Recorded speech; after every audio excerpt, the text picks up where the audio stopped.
Okay, so in prep of the recently announced Dead Space 1 remake, I played through the entire Dead Space series. All 3 games, and actually that is a bullshit ass lie, because what I actually did is just a couple months ago I just decided I'm going to do this. It literally wasn't until I was like part of the way through 3, like that that the information, of the remake had got announced. Anyways, though, this is my video on all 3 games. I have a very peculiar nature with them, and I just thought about sharing them. So, first of all, when I was little, because the first one came out in 2008, yeah, and when I was 8, I was a little kid, and I was, a family member had gotten me the first 2 games, because that was all that was out at that point. They had gotten me the first 2 games, and also Ratchet and Clank: A Crack in Time in a PS3. Like, that was my present,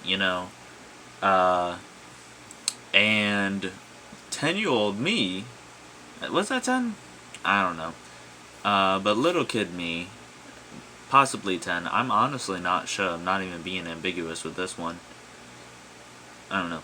Anyways, though, 10-year-old me, between Dead Space and Ratchet Clank: A Crack in Time, I think I said Tools of Destruction. I actually meant Crack in Time. But anyways, between these 2 games, which one you think a little kid's gonna pick to play first? I mean, I wanted to play them both, sure. But which one do you think a little kid was gonna play first? Yeah. So I actually never played Dead Space, like, that day. And then after that day, I had to go back home. And when I went back home, my mom, I love your mom and all, but, like, my mom took one look at this cover, and then one look at the back of the box, and saw all these, like, aliens and shit, and monsters, and rated M, and stuff like that, and she said, now, and she instantly canned that idea. Originally, what she was going to do is she put both of the games on top of the fridge, and said that she was going to play it herself to check out and see what it was like and if I could handle that. You want to know when she did that? Let me tell you a little. Let me tell you. Yeah, it never fucking happened. She never fucking played them.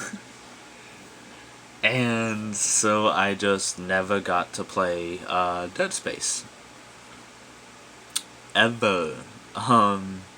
It wasn't until the 3rd game came out, and this was even years after the fact. I don't know exactly how many years, but it was years after the fact. Like, this came out in 2013, and maybe it was 2015, 16, something like that, I had finally gotten it. And I had gotten Dead Space 3, because that's the only one they had there, and I don't know. So, Dead Space 3 was my first Dead Space game, and that's the one everybody hates and everybody says is the bad one. And, like, the most positive thing I've heard about Dead Space 3 is that's the one that you tolerate. And maybe because it's my first game, but I really love Dead Space 3. So I'm going to talk about all 3 games, but this is going to be a real big in defense of the 3rd game. Where was I going with this? Anyways, it's similar. Fun fact about me, my first Star Wars movie was The Phantom Menace. Like, ever. Like, my first introduction to Star Wars as a whole was the Phantom Menace. So, take that into account. Maybe I just like quote-unquote bad things, but that was my first introduction, and this was my first introduction, and I gotta say, I liked it. I thought it was fun. I never finished it back then, just because I was a kid, I had a low attention span, and honestly, I just got bored and did other things. That wasn't on the game's fault. Again, I was a low attention span, and I was playing games like Ratchet and Clank, which had a cutscene every 2 seconds, and, had way more interesting guns. And that's saying something, because Dead Space, all 3 of them have really interesting guns. Anyways, though, yeah. So, the first game, I think, is really good, but you want to hear a hot take? Maybe this is because I started out hearing Isaac's voice, but I really dislike never hearing Isaac's voice in the first game. I mean, all you hear is his, like, grunts and screams and stuff like that, and there's a certain quality to that, I've heard, like, it called, like, scream acting and stuff like that. There's definitely a certain quality to that, but I really dislike really any silent protagonist in a video game. When there's a silent protagonist in a video game, I feel like literally your character doesn't matter. And Dead Space is, did it really good, to give credit where credit's due. Dead Space, you definitely matter, in that game, like you have a point in the story, but that's just something with a lot of silent protagonists is a silent protagonist unless it's specifically put into their character. Like, you don't play as her, but the only one I can think of off the top of my head is Quiet from Metal Gear Solid. She doesn't talk. So unless it's like literally in their character to not talk, talk, talk motherfucker, I want to hear you. It just bugs me. So I don't know, I didn't like that part of Dead Space. Like, 1. I also, I'll do a thing I like and thing I don't like. A thing I like, a thing I don't like. Something I like is, it is solid as hell. It kind of reminds me of, like, the first, God of War, where the first God of War, up until, like, Ascension, which is the last released, of the Greek era. There's, like, the Norse games now. But God of War 1 to Ascension, it, obviously is slightly different and has changed and has done a little bit, but you can play 1 and Ascension the exact same way. It's got the same buttons, and it's because they nailed it. They got it from the start, because they never really even changed anything. They just kind of improved, tweaked, and maybe put in some little differences, like, just slightly different buttons and slightly different features, but, like, that's really it. But anyways, it's like that, and Dead Space 1 is really solid because it nails it, it, I said, anyways, it nails it and, like, just gets it right out the bat. I thought Dead Space 1 was, like, I don't know, I think it had a really strong opening. The whole middle section didn't really interest me too much. I didn't feel like there was very much, like, moving the plot along. Maybe that's just me. And again, he didn't talk. He's going to talk in the remake. I'm pretty sure I heard that. So I'm really excited for that, because it'll be like the first game, but actual, character. I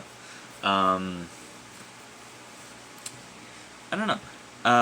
Like I said, the middle kind of dragged, and I didn't like the ending. I thought the ending was really... I don't know. I'm about to sound really hypocritical because I was just playing Dead Space 3, but I don't like Dead Space 1's ending boss, how it's just this giant tentacle monster. It feels like it just, I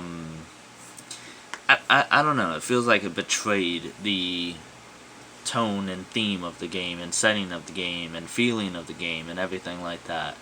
You know, to suddenly go from like, I mean, it's obviously not realistic, but like a grounded, I don't know, not grounded. It seemed too sudden, you know, that it went, you know, there was like the one scene where you get pulled by like a tentacle, but besides that, you don't fight any like huge creatures, you know. I don't know.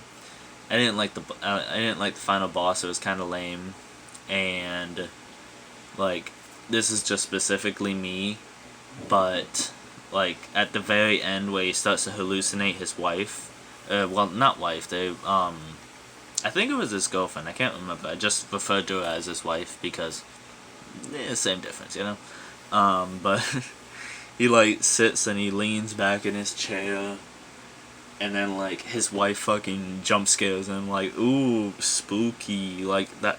I literally cringed at that moment, and I mean, it came out in 2018, you know, it's, I don't know, maybe it's just different, but I literally, like, and I was playing that with my dad, and you ever have, like, those moments where you like something and you think something's cool, but then, like, a lame moment comes up, and that just happens to be the moment you with your, like, your dad, your mom, your friend, your significant other, whatever, you know?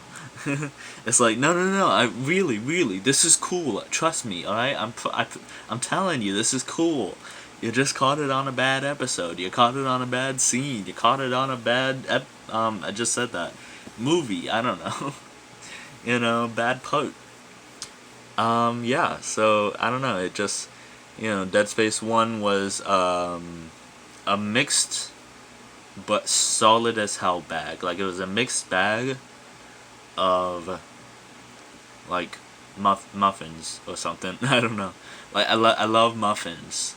I love all kinds of muffins, you know, blueberry muffins, those, ones with the, like, speckle things on them, I don't know, fucking Rocket Bakery, anyways, where was I, anyways, but it was a bunch of different muffins, and I love all muffins, but some muffins I like more than others, you know, just natural, so I really liked some of the muffins in the mixed bag, and some of the muffins in the mixed bag were just so-so, you know. But overall, I'd say rating it by itself, excluding the two games, because the other two games weren't out yet. By itself,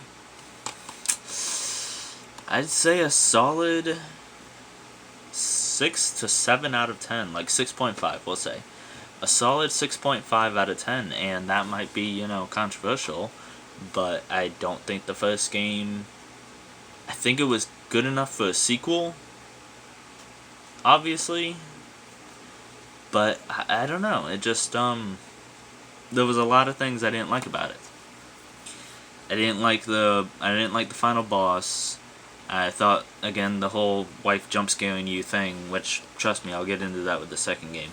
The whole wife jump scaring you thing was, like, just cringy, and I know I've said it again and again and again, but Isaac didn't talk, you know, and that's just a personal pet peeve of mine, so maybe that's on me, you know, maybe that's unfair to judge the game, but I'm the one who played it, and it's my video.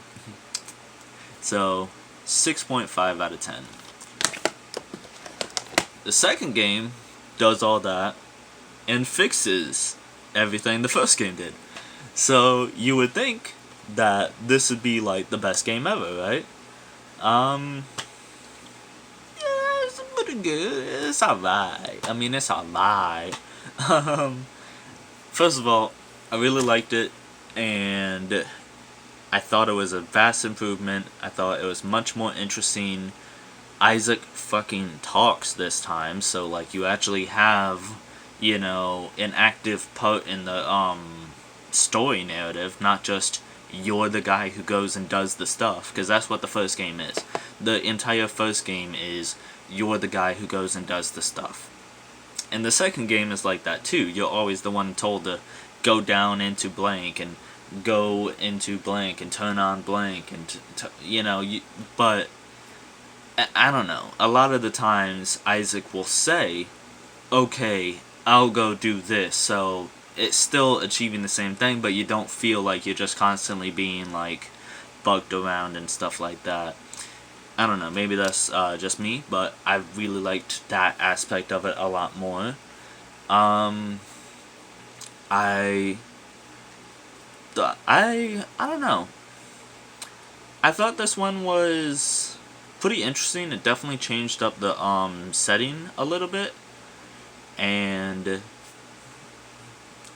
I thought it was really good. There was a spot towards the end of it, and this is again my personal like experience. But there was a spot towards the end of the game where you're on this like moving like mining vessel, and I didn't have very much health to start that, and the checkpoint was like right as you start like get on the mining ship, mining the drill, as the checkpoint starts as soon as you get on the drill, and I didn't have very much health, so I had to replay that over and over and over, and every single time it started, Ellie was like, "Are you okay out there?" And Isaac was like, "Hey, I'm having the time of my life," or something. I don't quite remember exactly what he says, but every fucking time it got so bad that I had to I put it on mute because there's so much going on. You're having to deal with the people on the not the people, but the necromorphs climbing on top of the drill, and the like bird baby things. Ooh, speaking of, but 1 second. But like the bird baby things, like shooting things at you and stuff like that, and I had like 2 hits of health, so I had to do this shit like nearly flawlessly, and I was getting so upset and so mad. But I am not the type of person to give up. You know, I will bang my head against the wall until I bust through. You know, I'm that person. I have been stuck on the Pandora's Box level of God of War 3 on the hardest difficulty since 2017, and I haven't got past it yet. But I think I can get past it. I recently beat Chains of Olympus on hardest difficulty, and I feel pretty good about that. So I think if I just parry the fuck out of everything, I'll be able to survive. But anyways, yeah. And I have not given up on it. I've just, I'm postponing, alright? I'll finish it when I finish it, Mom. I really want to, though, because I feel like if I get past that section, because it's just a gauntlet, they put you in a box, like a Pandora's box. Well, it's not Pandora's box, it's I don't know what it is, but it's a fucking cube, dude, it's a box. Anyways, they put you in a box, and it's literally just arena, so I feel like once I get past that, and it's back to, like, normal level structure, I'll be able to relatively get by. As I alluded to, the bird creatures are really cool and really scary in specifically only the introductory scene of them. Like, where you go into the church and I didn't know these things were out there, because they're not in the first game, they're new to the second game. And you go in there and you hear a noise that you have not heard before. And you're like, what the fuck is that? And then you see, like, things scampering? Yeah. You see, like, things scampering around and running really fast, and then all of a sudden one just comes at you and tackles you. And you're like, what the fuck? Every part after that and all the other chapters... Oh, hey, there you go. Hold on. Boy, I am so sick of stuff doing, like, the timeout. Every time I try to do this, like, in the dark gimmick, it does that every fucking time. It's so annoying. I apologize. Maybe I'll edit it out if I can. I don't know. I'm not very good at that. Oh yeah, when was it? Every section after the church and the initial, like, the cool factor wears off immediately, like, after that they're just annoying, because they're just, like, they're momentum stoppers, they just come in and you have to play it their way, and you can like, I was, by the later end of the second game, I had played through the first game, and then played through the second game. By the later end of the second game, I was mowing down enemies, you know? I'm, like, now, I'm the one cornering them, you know? I knock them down, I shoot their legs out from under them, and I just start fucking, you know, stomping on them, you know, just, like, curb stomping them to hell, and back, and, you know, and by the end of it, I was really leveled up, because I just, like, I'm good at the game, you know? Just I'm just good like that. No, but like, I don't know. I'm really leveled up, and not much was really posing a threat to me. And then, like, the very second to last chapter, the drill, not the drill, but the eye needle, and oh my god. So I knew it was coming, because, like, the game is like 10 years old or something like that, and I had seen, like, countless videos before talking about the needle scene from Dead Space 2, and Watch Mojo's top 10 most brutal scenes in video games, you know, yada yada, and stuff like that. So I had seen it, but I had seen it a long time ago, so I just kind of knew about it. And the whole game, I was wondering, so when's this going to be at? And I expected it to be towards the end of the game, so when I got towards the end of the game, I was like, ooh, any second now, it's coming. It's coming. What the hell? Did that just die? I don't know what's going on with that. I've got it. Yep, it's dying. That's actually kind of cool looking. Like, I don't know, kind of looks like I'm, yeah. That's a bright ass light, dude. Anyways. Oh shit, now I really don't know where I left off. I was over level. Oh, the eye needle. So, and the whole time I was like expecting it. And then when I got to the room, and they had that like CAT scan looking machine, I was like, that's it. That's fucking it. You know? And I was like, there it is. I've been waiting for you. And you know, you crawl in and you lay on your back, and it like clamps your head in place, and you know, it clamps your head in place, and you have a needle just slowly coming down, and it's like getting closer and closer, and you have to like lower it down into your eye.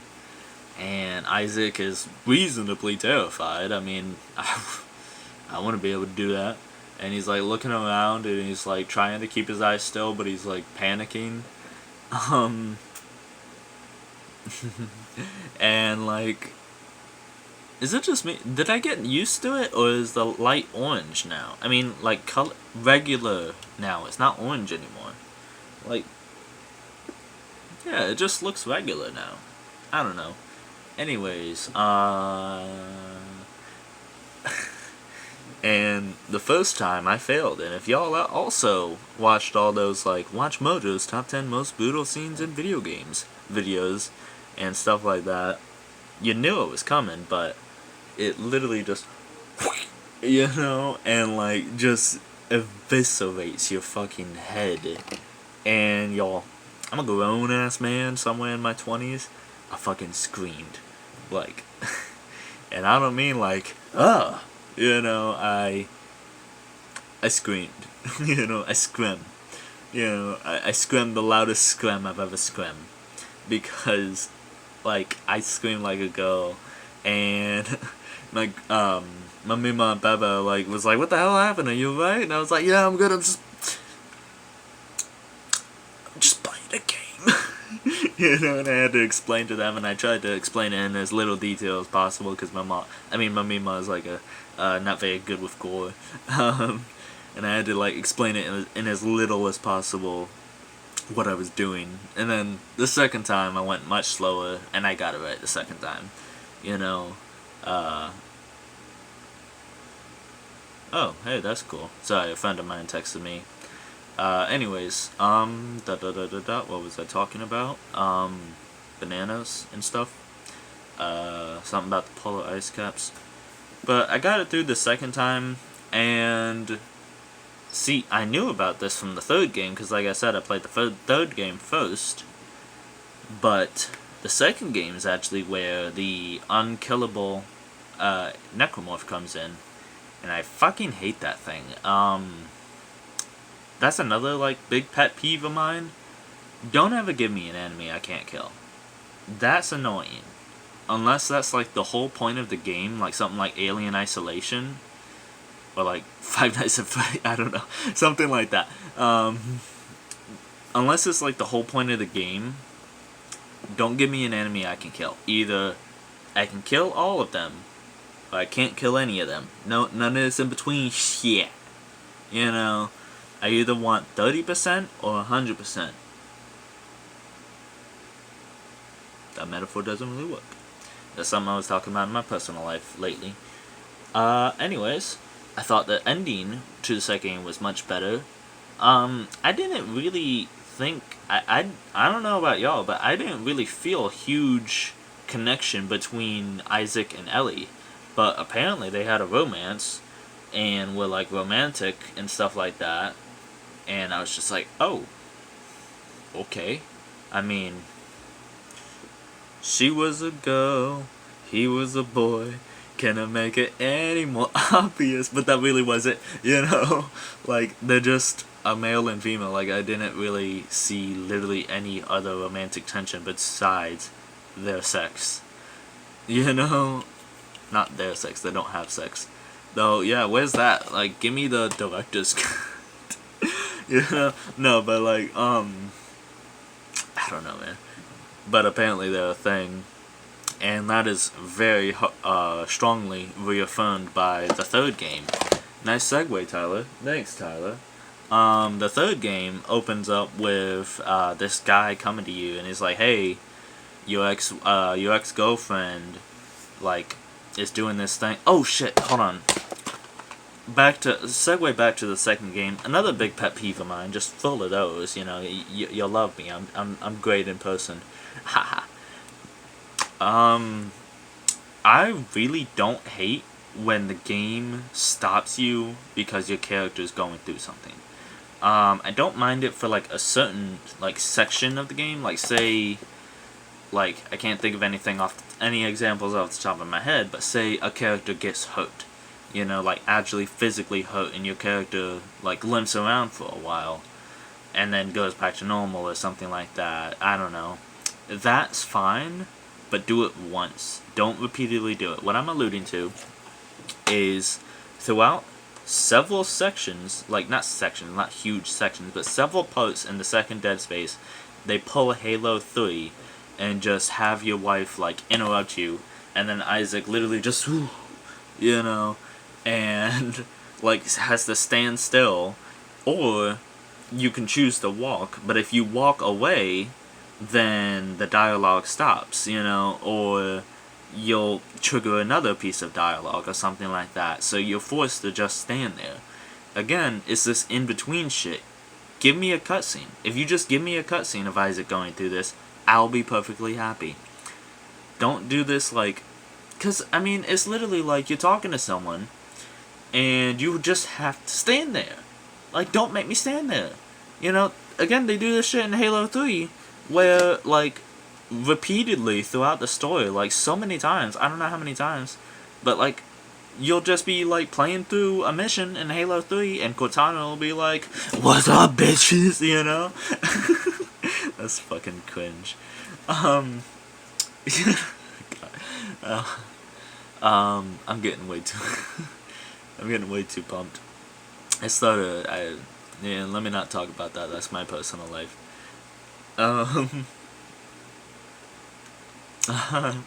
You know, but just, it's fucking annoying, especially for Halo 3 in particular, because I'm one of those people, like, you know, those people, for instance, my ex, they were all, like, really into Halo lore, and knew all the stuff, and, you know, knew about the Forerunners, and Precursors, and, like, what the elites versus the boots, and I'm one of those, like, haha, monkey alien go burr, lizard alien go burr green man go blue, you know. I don't like other games. I get really into the story, but hot take, Halo's lore fucking sucks, and I don't give it. I don't care. I don't care. I only like Halo 1. Halo 2 is way too fucking long. Halo 3 is fantastic, except for the except for the Cortana annoying you like parts of the game and stuff like that. Except for that, Halo 3 is like amazing. I have yet to this day played Halo 4, and I probably never will because my ex really loved Halo, and now I hate any Halo I haven't played with them. Speaking of, Reach, I really liked Reach up until I broke up with my ex because it was very like, it was their childhood game, you know. Growing up was Halo Reach, and my childhood game growing up was the first Halo. So, and we had never played each other's games. I had never played Reach. He had never played the first Halo. He had only ever played Reach. So we got the chance to play each other's games, and it was really... See, it's like, I hate having good memories about him, you know? Like, it's just, they're all tainted now. I don't know. But yeah. So, Dead Space 2, way bigger improvement on the first Dead Space. Isaac talked now. The story is, like, there. It's got, like, more character in-depth and stuff like that. Really, the only thing I didn't like was the whole dead wife and stuff like that. Again, I know she's not your wife, but I'm just gonna keep calling her that. So, game, like a solid 8 out of 10 this time. Way better, you know, went from 6.5 to 8 out of 10, so way better. Now, you know, speaking about that segue to the third game, thanks Tyler, you're welcome Tyler. Oh, I gotta get this in, you know, focus because it's white. Alright, so, here's the Dead Space 3 apologist part of the video. Dead Space 3 is a good game. Y'all are all just, you know, it's misunderstood. Alright, hear me out, because, like I said, in the Dead Space 2 part of this, I wonder if I can put chapters. I don't even know how to do that. Anyways, the Dead Space 2 part of that, I was literally, like, curb stomping enemies by the end of the game. And, like, by the later half of Dead Space 2, I was not scared. You know, I was not, like, at all intimidated. I saw, like, literally, there's, like, a section where you're, like, you have to fight big guys over and over. And, like, as you pull explosives and shoot it at this thing to do something, I can't quite remember